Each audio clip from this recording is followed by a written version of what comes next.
서울 외곽, 폐공장이 늘어선 을씨년스러운 골목. 10월의 차가운 바람이 녹슨 철문들을 흔들고 지나갔습니다. 이곳은 사람들이 잊어버린 곳이었습니다. 아니, 일부러 외면하는 곳이었습니다. 가난과 절망이 곰팡이처럼 번진 이 골목에 오늘 어울리지 않는 손님이 찾아왔습니다. 검은색 벤츠 한 대가 골목 입구에 멈춰 섰습니다.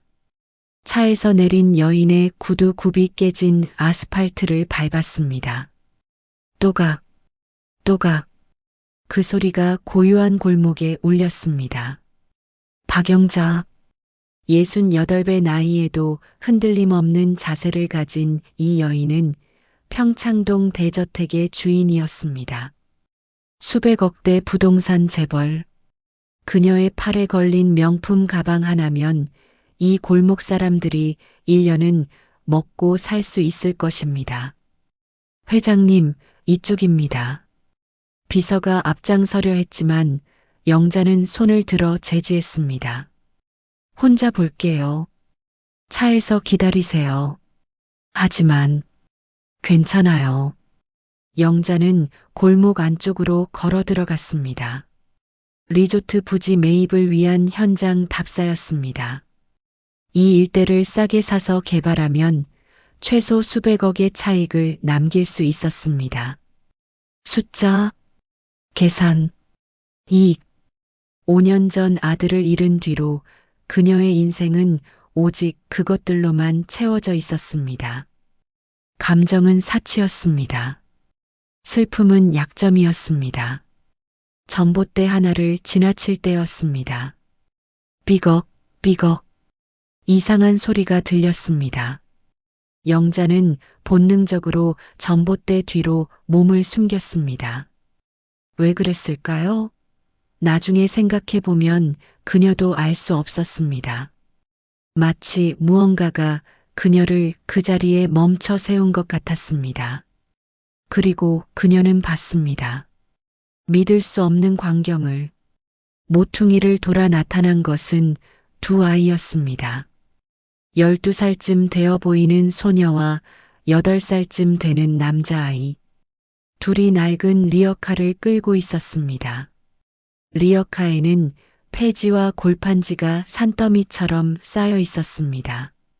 소녀의 가느다란 팔에는 핏줄이 붉어졌고 남자아이는 창백한 얼굴로 리어카를 밀고 있었습니다. 하지만 영자의 눈을 사로잡은 건 폐지도 남루한 옷도 아니었습니다.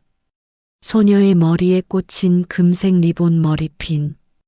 햇빛을 받아 반짝이는 그 머리핀을 보는 순간 영자의 심장이 멈췄습니다. 안 돼. 설마. 그 머리핀. 그녀는 알고 있었습니다. 너무나 잘 알고 있었습니다. 5년 전 손녀 다이의 7번째 생일에 사준 프랑스제 한정판 머리핀. 전 세계에 딱 100개만 만들어진 35만 원짜리 그 머리핀. 그런데 왜 저 아이가 그걸 하고 있는 겁니까? 왜 폐지를 줍는 저 아이의 머리에 그게 꽂혀 있는 겁니까? 다이야, 이제 그만 쉬자. 너무 힘들어. 남자아이가 헐떡이며 말했습니다. 조금만 더 도윤아. 오늘 700원밖에 못 벌었어. 1000원은 채워야지. 소녀의 목소리였습니다. 영자의 머릿속이 하얗게 변했습니다. 다이, 도윤. 그건 그녀의 손주들 이름이었습니다. 죽은 아들 민수의 딸과 아들. 5년 전 며느리가 데리고 사라진 그 아이들. 아니야. 동명이인일 거야. 세상에 같은 이름이 얼마나 많은데. 하지만 그녀의 심장은 거짓말하지 않았습니다. 두근거림이 점점 빨라졌습니다. 그녀는 전봇대 뒤에서 두 아이를 계속 지켜봤습니다. 아이들이 구멍가게 앞에 리어카를 세웠습니다. 소녀가 주머니를 뒤적이더니 동전 몇 개를 꺼냈습니다. 햇빛에 반짝이는 그 동전들을 한참 동안 들여다보다가 남자아이의 손을 꼭 잡았습니다. 도윤아, 오늘은 빵 먹을 수 있어. 그 말에 남자아이의 얼굴이 환해졌습니다. 정말? 누나, 그럼 보름달빵? 응, 내가 좋아하는 거. 두 아이가 가게 안으로 들어갔습니다. 영자는 숨을 죽이고 가까이 다가갔습니다. 낡은 유리문 너머로 안이 보였습니다. 계산대 앞에 선 두 아이, 그리고 그 뒤로 걸린 거울에 비친 아이들의 얼굴. 순간 영자의 다리가 풀렸습니다. 거울 속 소녀의 얼굴. 그건 죽은 아들 민수를 닮았습니다. 똑같은 눈매, 똑같은 코, 그리고 남자아이는 며느리 서윤을 닮았습니다. 의심의 여지가 없었습니다. 저 아이들이 내 손주들이야. 할머니, 보름달빵 하나 주세요. 소녀가 말했습니다. 가게 주인 할머니가 빵을 꺼내 카운터에 올려놓았습니다. 900원. 소녀는 손바닥 위에 동전을 조심조심 세기 시작했습니다. 100원 6개, 50원 6개, 정확히 900원. 누나, 남자아이가 작은 목소리로 말했습니다. 우유도 먹고 싶어. 그 목소리는 너무 작아서 간청이라기보다는 혼잣말 같았습니다. 마치 자신의 욕심을 부끄러워하는 것처럼. 소녀의 손이 멈췄습니다. 그 작은 손이 떨리고 있었습니다. 도윤아. 소녀가 동생을 내려다봤습니다. 그 눈빛에는 1000개의 말이 담겨 있었습니다. 미안해. 형편이 이래서, 누나가 더 열심히 못해서, 내가 아프지 않게 우유라도 사주고 싶은데. 도윤아, 오늘은 빵만 먹자. 우유는 다음에 꼭 사줄게. 약속해. 누나는 먹었어? 남자아이가 물었습니다. 응, 누나는 아까 먹었어. 배불러. 소녀가 웃었습니다. 하지만 영자는 알 수 있었습니다. 그게 거짓말이라는 것을, 그 아이도 배가 고프다는 것을, 그 억지 웃음 뒤에 숨겨진 공복을. 둘이 먹을 건데 하나면 돼요. 소녀가 가게 할머니에게 말했습니다. 그 말에 가게 할머니의 얼굴이 일그러졌습니다. 동정? 연민? 아니면 무력함? 그래. 여기 있어. 할머니가 빵을 건넸습니다. 소녀가 노란 봉지를 받아들고 동생의 손을 잡았습니다. 두 아이가 밖으로 나왔습니다. 딸랑. 문 위에 종이 울렸습니다. 그 작은 소리가 영자의 귓가에서는 마치 경종처럼 울렸습니다. 쿵. 영자의 손에서 명품 가방이 떨어졌습니다. 그 소리에 아이들이 고개를 돌렸지만 영자는 이미 전봇대 뒤로 몸을 숨긴 뒤였습니다. 심장이 터질 것 같았습니다. 숨을 쉴 수가 없었습니다. 5년 전 태진이 말했어. 서윤이가 보험금 10억을 들고 도망쳤다고. 아이들과 함께 사라졌다고. 나는 믿었어. 며느리가 날 배신했다고 생각했어. 그래서 찾지 않았어. 영자의 눈에서 눈물이 흘러내렸습니다. 하지만 지금은 울 때가 아니었습니다. 그녀는 주먹으로 입을 막고 흐느낌을 삼켰습니다. 가게 앞 계단에 두 아이가 나란히 앉았습니다. 소녀가 봉지를 뜯었습니다. 동그란 빵이 나왔습니다. 겉에 설탕이 발라진 아이들이 좋아할 만한 그런 싸구려 빵. 소녀는 그것을 정확히 반으로 쪼갰습니다. 아니, 정확하지 않았습니다. 한쪽이 더 컸습니다. 소녀는 큰 쪽을 동생에게 주고 작은 쪽을 자신이 들었습니다. 도윤아, 천천히 먹어. 체하면 안 돼. 물 없으니까. 응, 누나. 남자아이가 빵을 두 손으로 소중히 받아들었습니다. 마치 세상에서 가장 귀한 것을 받은 것처럼. 그리고 작은 입으로 조금씩, 정말 조금씩 베어 먹기 시작했습니다. 한 입 먹고 씹고 삼키고 다시 한 입. 그렇게 천천히. 소녀도 자신의 빵을 먹었습니다. 하지만 그 아이는 빵을 보지 않았습니다. 계속 동생만 바라봤습니다. 동생이 빵을 다 먹을 때까지 자신은 아주 천천히 거의 안 먹는 것처럼 먹었습니다.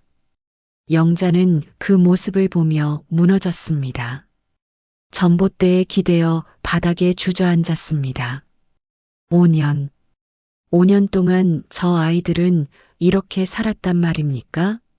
900원짜리 빵 하나를 나눠 먹으며 폐지를 주우며 아니야, 아니야. 서윤이가 10억을 가졌다면 저 아이들이 저럴 리가 없어. 그럼 태진이 거짓말을 한 거야? 영자의 머릿속에서 기억들이 빠르게 스쳐갔습니다. 5년 전 아들 민수가 죽던 날 병원에서 돌아온 태진의 얼굴. 슬픔? 아니, 그게 슬픔이었을까? 지금 생각해보니 그 표정에는 다른 무언가가 있었습니다. 안도? 만족? 장례식 날 태진이 귀띔했던 말들. 이모님, 민수 형이 남긴 서류들 제가 정리하겠습니다. 회사 일도 제가 맡겠습니다. 이모님은 그냥 쉬세요. 그때는 고마웠습니다. 조카가 든든하다고 생각했습니다. 한 달 뒤 서윤이 사라졌다는 말을 들었을 때 이모님, 형수님이 돈 들고 도망쳤어요. 아이들까지 데리고요. 태진의 목소리에는 분노가 있었습니다. 경찰에 신고하시겠어요? 그때 그녀는 고개를 저었습니다. 스캔들이 싫었습니다. 창피했습니다. 며느리한테 배신당했다는 사실을 세상이 알까봐 무서웠습니다. 신고는 하지 마. 그냥 찾지도 마. 돈이 아깝지 않아. 그 돈 가지고 잘 살라고 해. 그렇게 말했습니다. 그리고 정말로 찾지 않았습니다. 5년 동안 내가 얼마나 어리석었니? 영자는 떨리는 손으로 가방을 집어들었습니다. 아이들은 빵을 다 먹고 일어나 다시 리어카를 끌기 시작했습니다. 삐걱, 삐걱. 그 소리가 점점 멀어졌습니다. 영자는 그 뒷모습을 하염없이 바라봤습니다. 해가 기울었습니다. 영자는 움직였습니다. 비틀거리는 걸음으로 구멍가게 옆 고물상으로 걸어갔습니다. 시옷상호 고물상. 낡은 간판이 삐걱거렸습니다. 녹슨 철문을 밀고 들어갔습니다.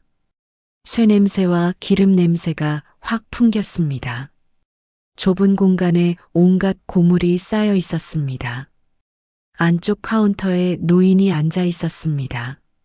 어서 오십시오. 김상호, 이른의 노인이 고개를 들었습니다. 하지만 그의 눈빛은 예리했습니다. 마치 사람의 속을 꿰뚫어 보는 것 같은. 아까 여기 온 아이들. 영자의 목소리가 떨렸습니다. 혹시 아십니까? 상호는 영자를 찬찬히 살폈습니다. 명품 옷, 진주 목걸이, 고급스러운 차림, 그리고 눈물로 번진 화장. 그 아이들을 아시는 분이십니까? 저는, 영자는 입술을 깨물었습니다. 저는 그 아이들의 할머니입니다. 침묵이 흘렀습니다. 길고 무거운 침묵. 상호의 얼굴이 굳어졌습니다. 그렇다면 당신이 박영자 씨요? 어떻게? 서윤 씨한테 들었습니다. 시어머니 성함을. 영자의 다리에 힘이 풀렸습니다. 서윤이를 아세요?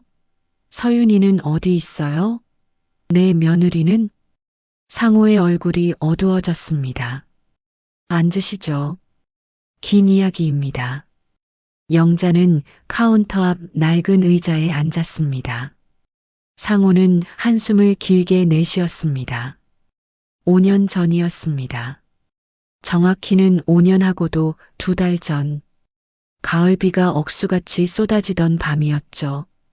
상호의 목소리가 과거로 흘러갔습니다. 밤 11시쯤 됐을 겁니다. 가게 문 닫으려는데 누가 문을 두드리더군요. 이런 밤에 누가 오나 싶어 나가봤죠. 문 앞에 여자 하나가 서 있었습니다. 온몸이 비에 흠뻑 젖어서 물이 뚝뚝 떨어지고 있었어요. 그리고 양손에 상호의 목소리가 떨렸습니다. 양손에 아이를 하나씩 꼭 잡고 있었습니다. 소녀와 남자아이. 둘 다 파리하게 말라서 금방이라도 쓰러질 것 같았어요. 특히 남자아이는 열이 펄펄 끓는 게 보였습니다. 그래서요? 영자가 다급하게 물었습니다. 여자가 말했습니다. 죄송합니다만 하룻밤만 재워주실 수 있나요? 갈 곳이 없어서요. 아이들이 아파서 제발 부탁드립니다. 목소리가 떨리고 있었어요. 공포에 질린 목소리였습니다. 저는 처음엔 거절하려고 했습니다. 여기가 여관입니까? 하지만 상호는 잠시 말을 멈췄습니다. 하지만 큰아이 소녀의 눈을 보는 순간 거절할 수가 없었습니다. 무슨 눈빛이었는데요? 영자가 물었습니다. 살려달라는 눈빛이었습니다. 하지만 자기를 살려달라는 게 아니라 동생을 살려달라는 눈빛이었어요. 7살짜리 아이가 할 수 있는 표정이 아니었습니다. 그래서 창고를 비워줬습니다. 하룻밤이 이틀, 사흘이 되고 일주일이 됐습니다.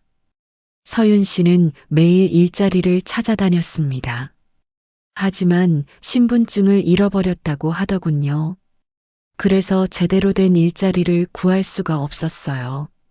결국 폐지를 줍기 시작했습니다. 영자의 손톱이 손바닥에 파고들었습니다. 너무 세게 주먹을 쥐어서 피가 날 것 같았습니다. 처음에는 서윤 씨 혼자 폐지를 주었습니다. 아이들을 창고에 남겨두고요. 하지만 1년쯤 지나자 큰아이 다이가 따라 나서기 시작했습니다. 엄마 혼자는 힘들어요. 저도 도와줄게요. 그렇게 말하며 8살짜리가 리어카를 끌기 시작했습니다. 그리고 작년부터는 상호의 목소리가 더욱 낮아졌습니다. 작년부터는 서윤 씨가 안 보입니다. 아이들만 옵니다. 매일 빠짐없이 아침부터 저녁까지 폐지를 주워와요. 서윤이는? 영자가 떨리는 목소리로 물었습니다. 서윤이는 어디 갔어요? 상호는 고개를 저었습니다. 모릅니다. 1달 전부터 완전히 사라졌어요. 마지막으로 봤을 때 상태가 좋지 않았습니다. 얼굴이 노랗게 뜨고 기침을 심하게 했어요. 피를 토하는 것도 봤습니다. 뭐라고요? 영자의 얼굴이 하얗게 질렸습니다. 병원에 가라고 했습니다. 제가 돈을 빌려주겠다고도 했어요. 하지만 서윤 씨는 거절했습니다. 괜찮습니다. 감기일 뿐이에요. 그렇게 말했지만 감기가 아닌 걸 저도 알았습니다. 그리고 어느 날 아침 서윤 씨가 없어졌습니다. 아이들만 창고에 남아 있었어요. 다이가 말하더군요. 엄마가 잠깐 볼 일이 있대요. 곧 돌아온대요. 하지만 상호는 한숨을 쉬었습니다. 한 달이 지나도 안 돌아왔습니다. 영자는 입술을 깨물었습니다. 피가 날 정도로. 그럼 지금 저 아이들은 혼자서? 네. 두 아이가 매일 폐지를 주어요. 제가 킬로당 얼마씩 계산해서 돈을 줍니다. 하루에 보통 1,000원에서 2,000원. 그걸로 빵 사 먹고 가끔 컵라면 사 먹고 그렇게 버팁니다. 하루에 1,000원? 영자의 목소리가 갈라졌습니다. 그 돈으로 어떻게 두 아이가. 그래서 저도. 상호는 조심스럽게 말을 이었습니다. 가끔 더 쳐줍니다. 폐지 무게를 속여서요. 그리고 제 밥을 나눠주기도 합니다. 하지만 다이가 싫어합니다. 우리가 벌어서 사 먹을게요라고 하면서 절대 공짜로 받으려 하지 않아요. 영자는 고개를 떨구고 눈물을 흘렸습니다. 어깨가 들썩였습니다. 할머니, 상우가 조심스럽게 물었습니다. 실례지만 왜 그동안 손주들을 찾지 않으셨습니까? 영자는 고개를 들었습니다. 눈은 빨갛게 충혈되어 있었습니다. 저는 몰랐어요.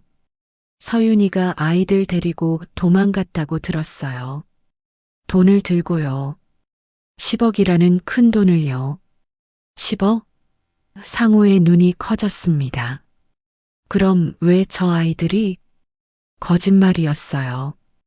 영자가 흐느꼈습니다. 다 거짓말.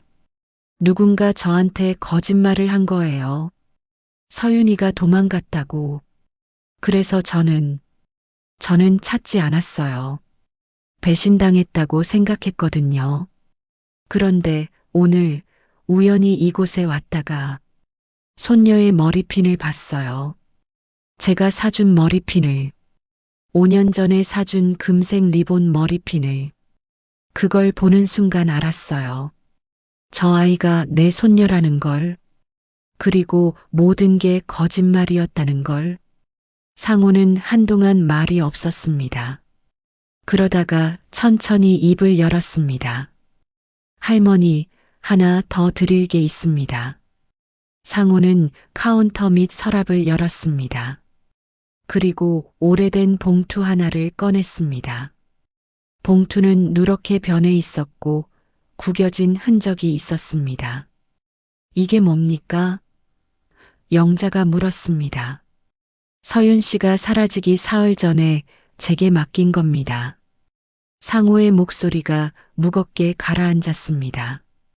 그날 밤 서윤 씨가 찾아왔습니다. 얼굴이 정말 안 좋았어요. 그리고 이 편지를 건네며 말했습니다. 상호는 잠시 말을 멈추고 영자를 바라봤습니다. 혹시라도 제가 돌아오지 못하면 아이들 할머니를 찾아서 이걸 꼭 전해주세요. 박영자, 평창동에 사세요. 찾으면 나올 거예요. 제발 부탁드립니다. 그렇게 말하고는 사라졌습니다. 영자는 떨리는 손으로 봉투를 받아들었습니다. 봉투 겉면에는 삐뚤삐뚤한 글씨로 적혀 있었습니다. 어머님께 장서윤 올림. 그 글씨를 보는 순간 영자의 눈에서 눈물이 폭포처럼 쏟아졌습니다. 서윤의 글씨체, 늘 또박또박 예쁘게 쓰던 그 글씨가 왜 이렇게 흐트러져 있습니까? 손이 얼마나 떨렸으면 글자가 이렇게 비뚤어졌습니까? 읽어보세요. 상우가 조용히 말했습니다. 서윤 씨가 마지막으로 남긴 말입니다. 영자는 봉투를 뜯었습니다. 아니, 뜯으려고 했지만 손이 너무 떨려서 제대로 뜯을 수가 없었습니다. 결국 상우가 가위를 건넸고 영자는 그것으로 조심스럽게 봉투를 열었습니다.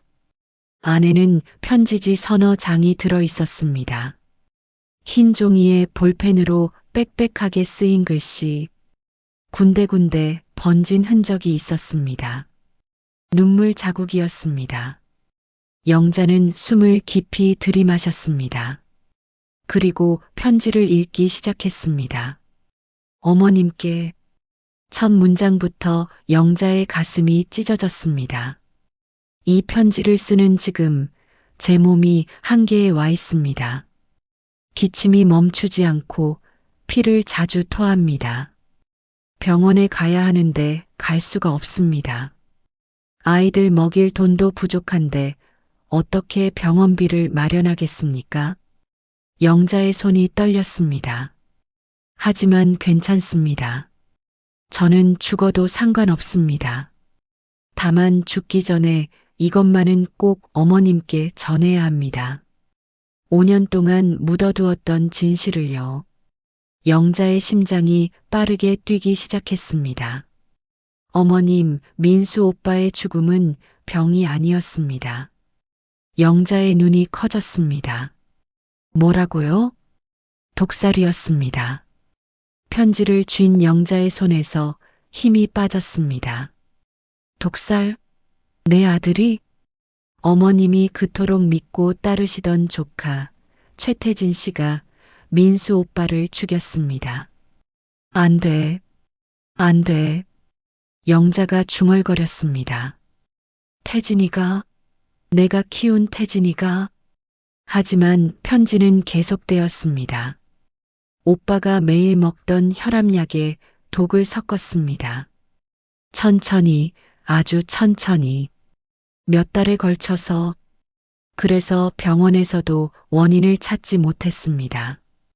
급성 심근경색이라고 했지만 그건 독 때문이었습니다. 영자의 입에서 신음이 새어나왔습니다. 아, 저는 알고 있었습니다. 마지막 3개월간 오빠의 상태가 이상했습니다. 갑자기 어지러워하고 구토를 하고 밤에 식은땀을 흘리며 깨어나곤 했습니다. 병원에 가도 원인을 찾지 못했어요. 하지만 저는 느꼈습니다.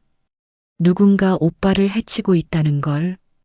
그리고 오빠가 돌아가신 후 태진 씨가 저를 찾아왔습니다. 장례식이 끝나고 한 달 뒤였어요. 그날 밤 태진 씨는 정말 다른 사람이었습니다. 영자는 숨을 멈추고 다음 문장을 읽었습니다. 형수님, 민수 형이 어떻게 죽었는지 아세요? 태진 씨가 웃으며 물었습니다. 소름 끼치는 웃음이었습니다. 제가 죽인 거예요. 매일 조금씩 약에 독을 타서요. 병원에서는 절대 찾을 수 없는 독이었죠. 영자의 얼굴에서 핏기가 싹 가셨습니다. 저는 믿을 수 없었습니다. 왜요? 왜 그런 짓을 한 거예요? 제가 물었습니다.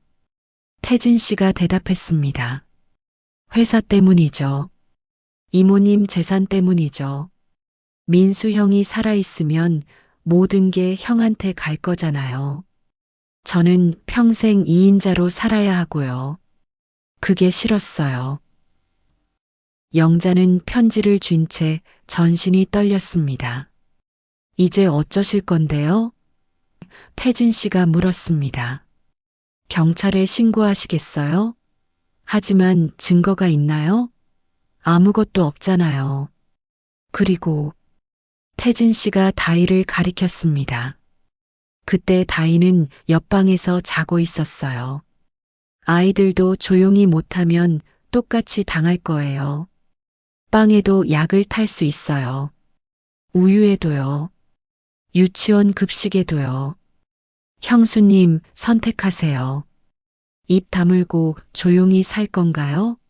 아니면 아이들까지 잃을 건가요? 영자의 눈에서 눈물이 멈추지 않고 흘러내렸습니다. 저는 겁쟁이였습니다. 아이들이 무서웠어요. 다희와 도윤이까지 잃을까봐. 그래서 도망쳤습니다. 그날 밤 아이들의 손만 잡고 집을 나왔습니다. 태진 씨는 어머님께 거짓말을 했을 겁니다. 제가 보험금과 회사 돈을 가지고 도망갔다고요. 하지만 어머님, 저는 단 한 푼도 가져오지 않았습니다. 통장도 카드도 현금도 모두 집에 뒀습니다. 그저 아이들만 데리고 나왔어요. 태진 씨가 그 돈을 모두 가져갔을 겁니다. 어머님 명의로 서류를 만들어서요. 영자는 주먹으로 바닥을 내리쳤습니다. 쾅! 그놈이. 편지는 마지막 장으로 넘어갔습니다. 5년간 정말 힘들었습니다. 김상우 할아버지가 창고를 내주셔서 겨우 버텼습니다. 하지만 제대로 먹이지 못했어요. 학교도 보내지 못했어요. 다이가 너무 의젓하게 자라서 가슴이 아픕니다. 어린 나이에 동생을 돌보고 폐지를 줍고 엄마를 위로해요. 도윤이는 몸이 약해서 자주 아픕니다. 천식이 있는 것 같은데 병원에 데려갈 수가 없어요. 어머님, 이제 저는 오래 버티지 못할 것 같습니다. 죽기 전에 이것만은 꼭 말씀드려야 했습니다. 민수 오빠는 억울하게 죽었다는 것을요. 태진 씨가 살인자라는 것을요. 제가 죽거든 아이들을 부탁드립니다.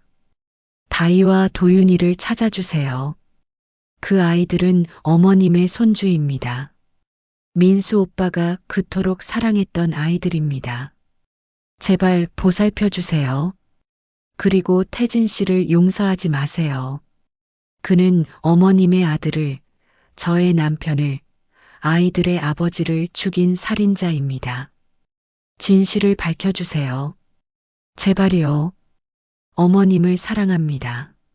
항상 좋은 어머님이셨습니다. 죄송합니다. 약한 며느리라서.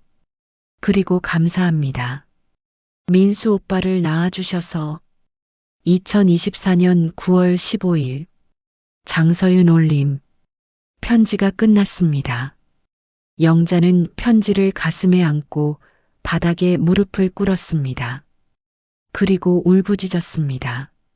아, 그 비명이 고물상을 가득 채웠습니다. 밖에서는 까마귀들이 놀라 날아올랐습니다. 영자는 자신의 머리를 쥐어뜯었습니다. 내 아들을 내가 키운 놈이 죽였어. 독을 타서 천천히 죽였어. 그리고 내 며느리는 5년 동안 숨어 살다가 병들어 죽어가고 내 손주들은 폐지를 주우며 900원짜리 빵을 나눠 먹고 나는 몰랐어. 5년 동안 평창동 저택에서 편하게 살면서 나는 몰랐어. 상호는 그녀 옆에 조용히 앉아 있었습니다. 어떤 말도 위로가 될 수 없었습니다. 정말 한참을 영자는 울었습니다. 5년 동안 참았던 슬픔이, 오늘 알게 된 진실이, 모든 것이 한꺼번에 터져나왔습니다. 마침내 영자가 고개를 들었습니다. 눈은 빨갛게 충혈되어 있었지만 그 안에는 새로운 무언가가 타오르고 있었습니다. 분노, 그리고 결의. 최태진. 그녀가 이를 갈며 말했습니다. 내가 한 짓을 세상에 알리겠어. 내 아들을 죽이고 내 며느리를 죽음으로 몰고 내 손주들을 지옥에 빠뜨린 너를 절대 용서하지 않을 거야. 영자는 떨리는 다리로 일어섰습니다. 명품 가방을 집어들고 편지를 조심스럽게 접어 가방 안에 넣었습니다. 할아버지. 영자가 상호를 바라봤습니다. 정말 감사합니다. 제 손주들을 5년 동안 살려주셔서 이 은혜는 평생 갚아도 다 못 갚을 것입니다. 괜찮습니다. 상호가 말했습니다. 그저 사람으로서 당연한 일을 했을 뿐입니다. 이제 아이들을 데려가시겠습니까? 네. 영자의 목소리에 힘이 들어갔습니다. 오늘 밤 다시 오겠습니다. 차를 가져와서 아이들을 데려가겠어요. 그리고 영자는 잠시 말을 멈췄습니다. 그리고 최태진과의 전쟁을 시작하겠습니다. 조심하십시오. 상우가 경고했습니다. 그 사람 위험한 사람입니다. 알아요. 영자가 고개를 끄덕였습니다. 하지만 나도 만만한 사람이 아닙니다. 수십 년간 이 바닥에서 살아남은 사람이에요. 이제 그 모든 힘을 그놈을 무너뜨리는 데 쓰겠습니다. 영자는 고물상을 나섰습니다. 밖은 어둠이 내려앉고 있었습니다. 하지만 그녀의 눈빛은 어둠 속에서도 빛났습니다. 차에 올라타며 그녀는 중얼거렸습니다. 민수야, 기다려라. 엄마가 내 원수를 갚아줄게. 서윤아, 미안하다. 진작 알았어야 했는데. 다희야, 도윤아, 이제 할머니가 왔다. 너희를 지켜줄게. 차가 출발했습니다. 뒷좌석에 앉은 영자는 창밖을 바라보았습니다. 어둠 속으로 사라지는 고물상 골목. 하지만 그녀는 곧 돌아올 것입니다. 손주들을 데리러, 그리고 복수를 시작하기 위해. 평창동으로 가는 길, 영자는 휴대폰을 꺼냈습니다. 전화번호부를 스크롤하다가 한 이름에서 멈췄습니다. 최태진. 그녀는 그 이름을 한참 동안 바라봤습니다. 5년 동안 잘 놀았지, 태진아? 이제 끝이다. 그녀는 전화를 걸지 않았습니다. 아직은 때가 아니었습니다. 먼저 아이들을 안전하게 데려와야 했습니다. 그리고 증거를 모아야 했습니다. 편지만으로는 부족했습니다. 더 확실한 증거가 필요했습니다. 차가 강남으로 접어들었습니다. 화려한 네온 사인들이 빛났습니다. 이곳과 아까 그 골목은 같은 서울이었지만 완전히 다른 세상이었습니다. 한쪽에서는 900원짜리 빵 하나를 나눠 먹고 한쪽에서는 수십만 원짜리 식사를 합니다. 내가 얼마나 부질없이 살았나. 영자는 자신의 삶을 돌아봤습니다. 돈을 벌기 위해, 더 많은 건물을 짓기 위해, 더 큰 땅을 사기 위해. 그게 전부였습니다. 정작 중요한 것들은 놓쳤습니다. 가족, 사랑, 진실. 하지만 이제는 달라질 것입니다. 이제는 정말 중요한 것을 위해 싸울 것입니다. 차가 평창동 저택에 도착했습니다. 거대한 철문이 열리고 차는 넓은 정원을 지나 저택 앞에 섰습니다. 영자는 차에서 내렸습니다. 저택은 불이 환하게 켜져 있었습니다. 하지만 텅 비어 있었습니다. 15개의 방, 3개의 거실, 넓은 주방. 모두 비어 있었습니다. 이 집에 곧 웃음소리가 들릴 거야. 다희와 도윤이의 발소리가 들릴 거야. 영자는 미소 지었습니다. 5년 만에 처음 짓는 진짜 미소였습니다. 그녀는 2층 서재로 올라갔습니다. 책상 서랍을 열어 낡은 사진첩 하나를 꺼냈습니다. 5년 동안 한 번도 펼쳐보지 못했던 사진첩. 첫 장을 펼쳤습니다. 거기에는 민수의 사진이 있었습니다. 아들의 환한 웃음. 민수야, 엄마가 늦었다. 하지만 이제 시작할게. 내 아이들을 지킬게. 그리고 내 원수를 갚을게. 영자는 사진첩을 덮고 전화기를 들었습니다. 밤 10시. 지금쯤 아이들은 고물상 창고로 돌아갔을 것입니다. 영자는 운전기사에게 전화를 걸었습니다. 차 준비해요. 지금 당장. 30분 후 영자는 다시 그 골목으로 향했습니다. 이번에는 빈손이 아니었습니다. 뒷좌석에는 담요, 옷, 음식이 가득 실려 있었습니다. 고물상에 도착했을 때는 밤 11시였습니다. 영자는 차에서 내려 고물상 문을 두드렸습니다. 상우가 문을 열었습니다. 오셨군요. 아이들은 창고에 있습니다. 잠든 것 같습니다. 영자는 상우를 따라 창고로 갔습니다. 낡은 철문을 열자 작은 공간이 나타났습니다. 구석에 펼쳐진 낡은 이불 위에 두 아이가 나란히 누워 있었습니다. 다이와 도윤, 영자의 손주들. 영자는 천천히 다가갔습니다.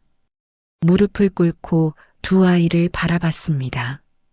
잠든 얼굴들, 너무 말라서 광대뼈가 튀어나온 얼굴들. 하지만 평화로워 보였습니다. 영자는 손을 뻗어 다이의 머리를 쓰다듬었습니다. 그 순간 다이가 눈을 떴습니다. 누구세요? 다이가 놀라 일어나려 했습니다. 하지만 영자가 조용히 말했습니다. 괜찮아, 다이야. 무서워하지 마. 저를 아세요? 응. 영자의 눈에서 눈물이 흘렀습니다. 할머니야. 내 할머니. 다이의 눈이 커졌습니다. 할머니? 그래. 박영자 할머니. 내 아빠. 민수 아빠의 엄마. 다이는 입을 막고 울음을 터뜨렸습니다. 5년 동안 참았던 눈물이 쏟아졌습니다. 할머니, 할머니. 영자는 다이를 꼭 안아주었습니다. 그 작고 마른 몸을. 5년 동안 얼마나 힘들었을까? 얼마나 무서웠을까? 얼마나 외로웠을까?